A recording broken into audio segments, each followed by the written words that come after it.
Pemirsa masih bersama kami di Visi Negarawan, program talk show yang membahas berbagai persoalan kebangsaan. Kita masih membahas mengenai legitimasi pemilu yang tengah jadi pembicaraan hangat di tengah masyarakat. Sebelum pemungutan suara, laporan pelanggaran dan kecurangan telah marak di mana-mana. Kini pada tahap penghitungan suara, muncul pula narasi serupa. Pada paruh kedua ini telah hadir di studio Profesor Dr. Frans Magnis Suseno, Guru Besar Filsafat, dan juga nanti akan hadir saat lagi mantan Panglima TNI Jenderal Purnawirawan Gatot Nurmantio serta cendekiawan kebangsaan Sukidi PhD. Dan sebelum kita mulai diskusi kembali, kita simak tayangan berikut ini.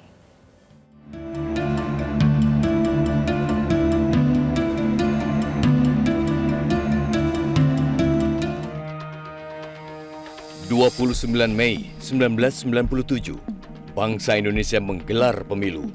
Tidak ada yang tahu, inilah pesta demokrasi terakhir di bawah rezim Orde Baru. Saat itu, kelompok penguasa memang sukses memborong suara, namun rakyat tidak buta dan memahami pemilu 1997 syarat bermacam rekayasa. Kemenangan pemilu 1997 melalui kecurangan dan pelanggaran memicu krisis kepercayaan. Upaya pengerahan aparat negara untuk memastikan perolehan suara membuat pemilu 1997 kehilangan legitimasi di kalangan rakyat jelata. Dalam waktu tidak terlalu lama, muncul upaya melucuti pemerintahan hasil pemilu 1997 dari kekuasaannya. Pemerintahan hasil pemilu 1997 kehilangan legitimasi dan muncul gerakan reformasi. Tujuannya menuntut agar rezim Orde Baru segera diakhiri. Hanya 1 tahun umur pemerintahan hasil pemilu 1997 sebagai legitimasi terakhir rezim Orde Baru. Profesor Ilmu Hukum Hamid Awaludin memberi definisi pemilu yang demokratis, yaitu prosesnya predictable, namun hasilnya unpredictable. Sedangkan pemilu di era Orde Baru, hasilnya selalu predictable. Kondisi serupa terjadi menjelang Pilpres 2024. Pemenangnya sudah ditebak rakyat. Berbagai laporan bermunculan terkait penyalahgunaan kekuasaan untuk memastikan kemenangan. Yang sangat kasat mata, diantaranya skandal pelanggaran etik berat di MK. Kasusnya terkait membengkokkan aturan agar ada kandidat Pilpres yang dapat diloloskan. Ada pula vonis peringatan keras terakhir kepada KPU karena pendaftaran kandidat Pilpres tersebut menyalahi prosedur yang berlaku. Aroma rekayasa penguasa makin lama makin kentara. Proses penunjukan ratusan penjabat kepala daerah misalnya disinyalir syarat kepentingan politik penguasa. Sejumlah kebijakan pemerintah lainnya juga ditengarai bernuansa penguatan dukungan terhadap paslon yang direstui penguasa. Berbagai intervensi kekuasaan akhirnya memantik kepedulian para cendekiawan. Sebagai kelompok masyarakat pro-demokrasi, para guru besar khawatir pemilu akan kehilangan legitimasi. Bila pemilu dianggap tidak lebih dari sebuah skenario penguasa, bagaimana mungkin publik mempercayai hasilnya? Demokrasi yang ada di negeri ini memerlukan supervisi. Masih memerlukan supervisi. Dan tidak salah, posisi dan peran supervisi itu diperankan oleh Presiden. Tetapi, tentu itu dengan niatan demi kuatnya, tumbuhnya, berkembangnya demokrasi itu sendiri. Bukan sebaliknya.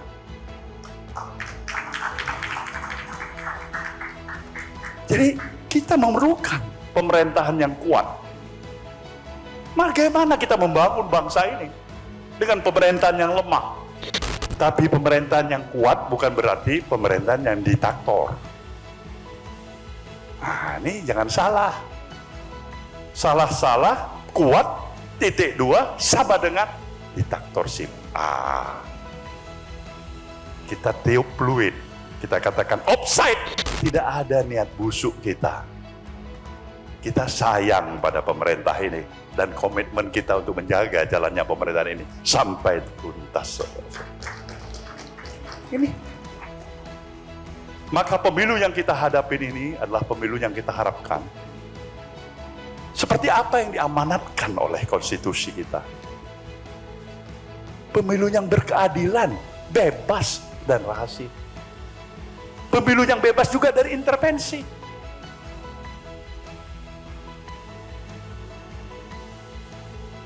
Karena kita mau maju. Maka semangat dan spirit kita adalah memuliakan fairness-nya kompetisi itu sendiri. Ya, sebuah kompetisi yang harus kita hormatin, yang harus kita muliakan, bukan kita cederain. Akhir kisah Orde Baru semestinya menjadi pelajaran berharga. Setelah 32 tahun berkuasa, rezim Orde Baru tumbang akibat cacat etika. Legitimasi politik melalui pemilu ternyata tak mampu menyelamatkan rezim Orde Baru. Legitimasi hukum melalui manipulasi legislasi juga gagal membuat Orde Baru terus berdiri.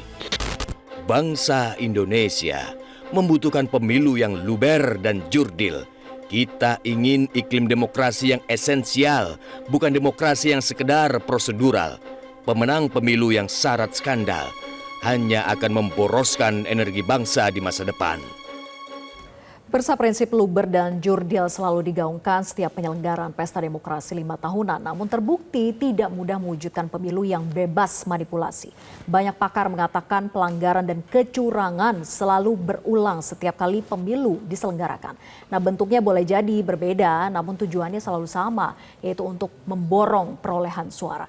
Nah, saya kemudian akan mulai diskusi. Saya ke Pak Gatot dulu. Pak Gatot, dari pengamatan dinamika politik terkini di usai pemilu 2024 ini, bagaimana membaca estimasi stabilitas keamanannya? Terima kasih, Mbak. Assalamualaikum warahmatullahi wabarakatuh. Selamat malam. Tapi sebelumnya perlu saya ucapkan terima kasih kepada seluruh rakyat Indonesia.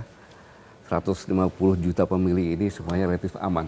Ini kan menunjukkan bahwa kita suatu negara yang benar-benar beretika.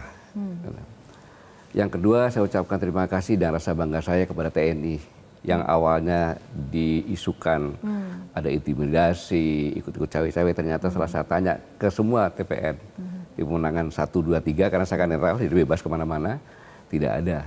Itulah jadi netral ya?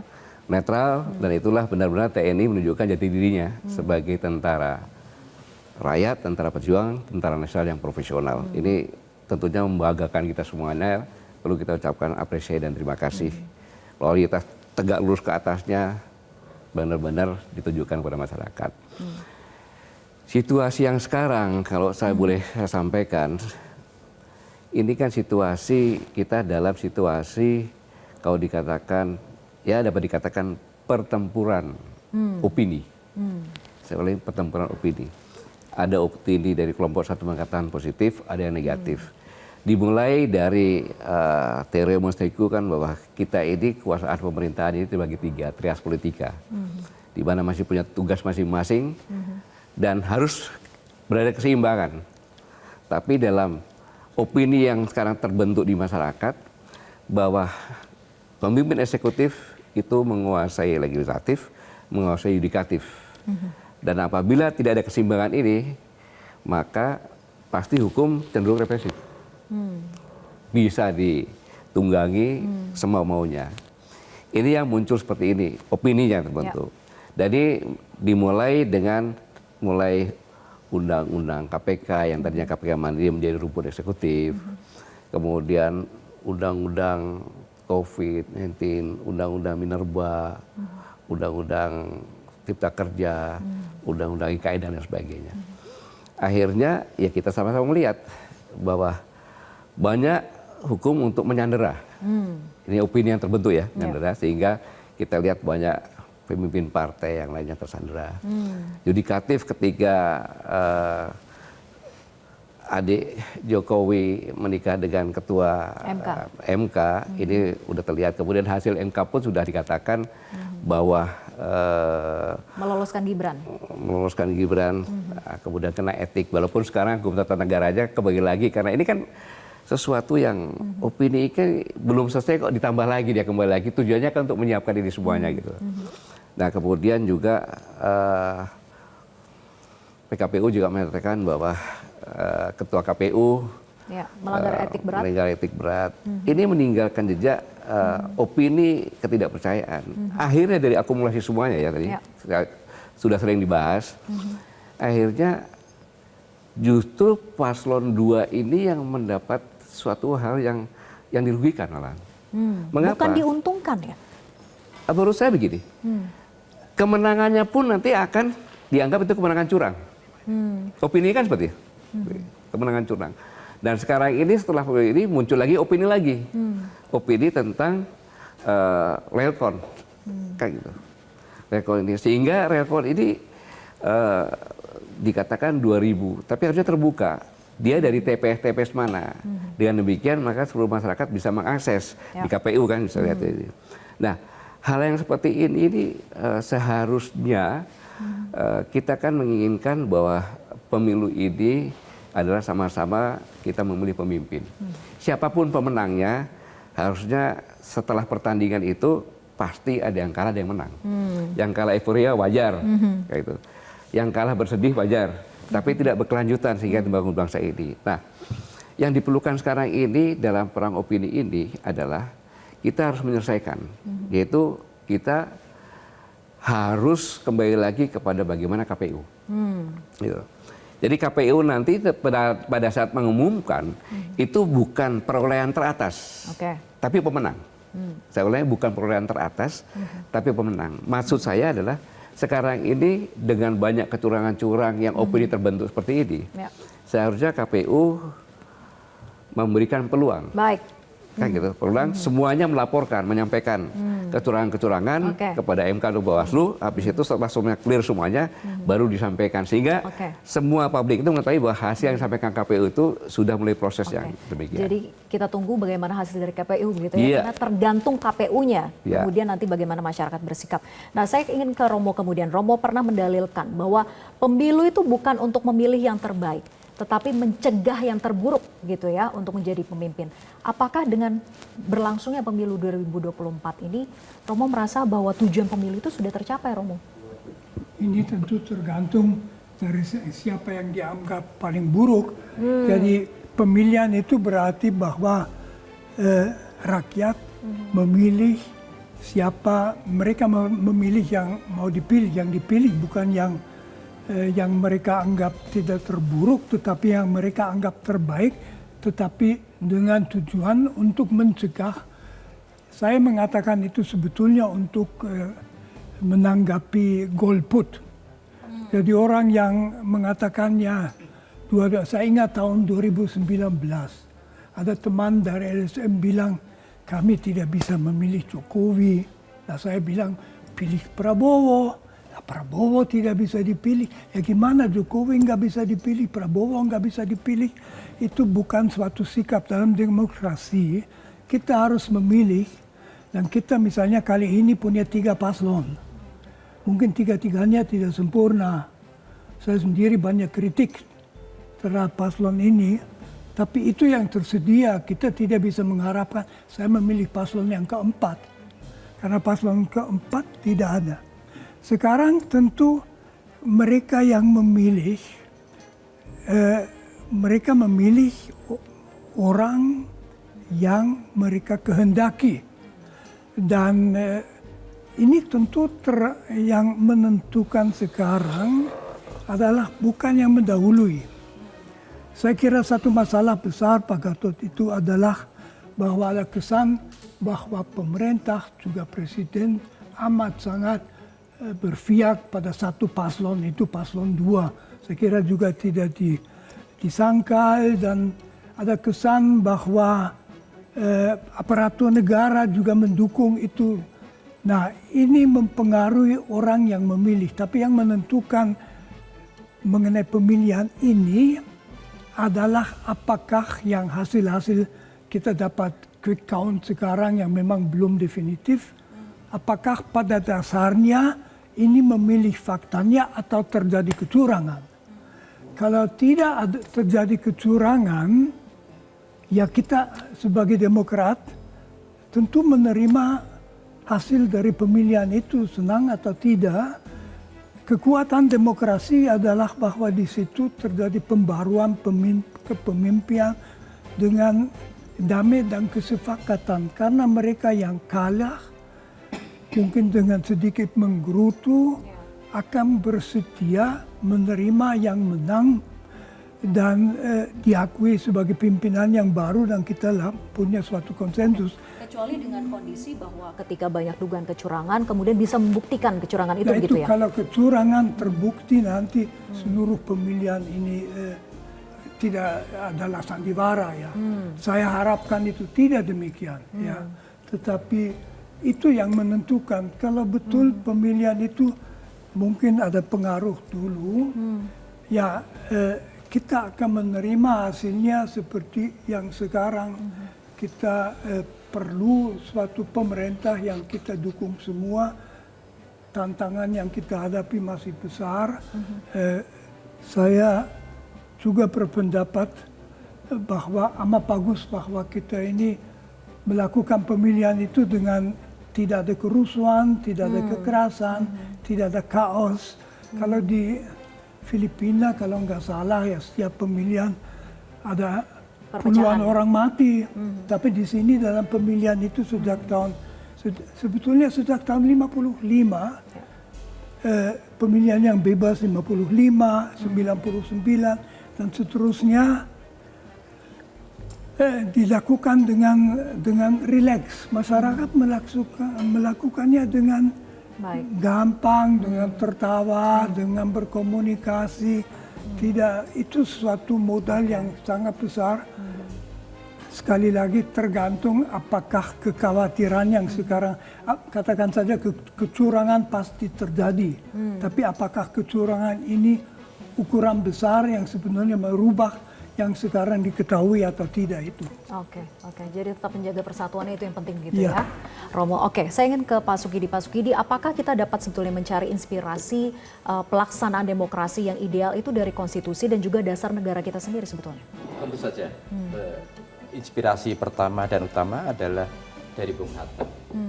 Bung Hatta itulah arsitek utama di balik berdirinya republik yang demokratis berdasarkan hukum.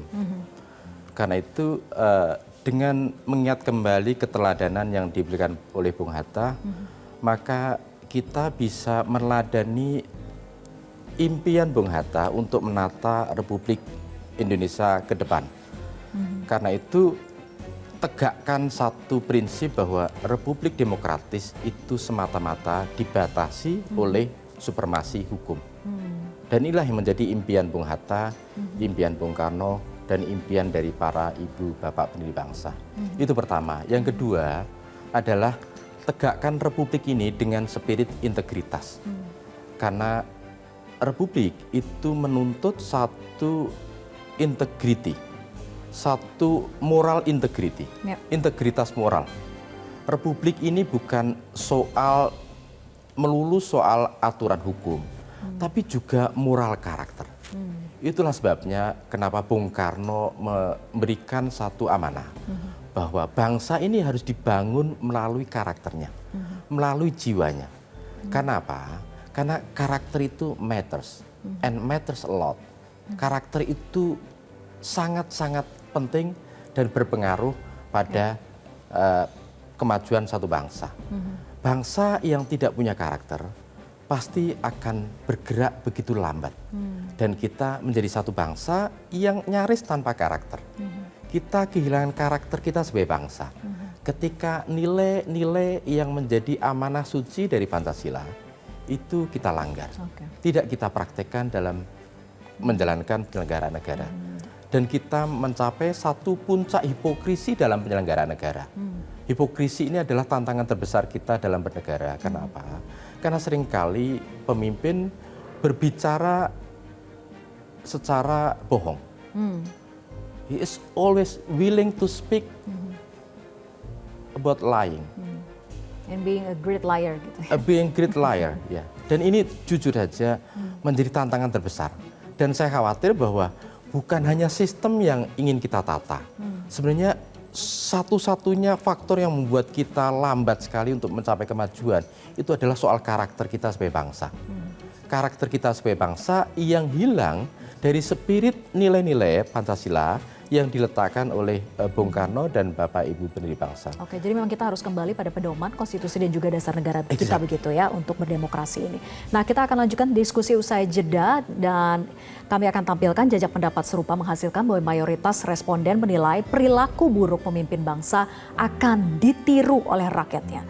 Yaitu menjawab tidak yaitu 19%, kemudian yang menjawab iya mayoritas 81%.